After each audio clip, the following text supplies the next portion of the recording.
Nasib apes dialami wisatawan asing bernama Matthew John di Pantai Klingking, Desa Bunga Mekar, Nusa Penida, Senin 26 Desember. Ia digulung ombak saat berenang di pantai tersebut. Untungnya ia selamat dari peristiwa tersebut, tetapi mengalami cedera dan keselio. Kasihumas Polres Klungkung Ibtu Agus Widiono menyebutkan peristiwa tersebut berawal ketika korban datang ke pantai bersama istri dan sopirnya.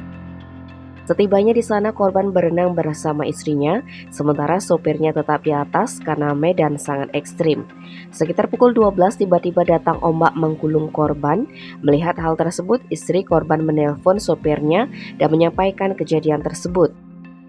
Korban bersama istri dan sopirnya berhasil naik ke atas, kemudian korban dilarikan ke klinik untuk mendapat perawatan lebih lanjut. Tim Bali Express melaporkan.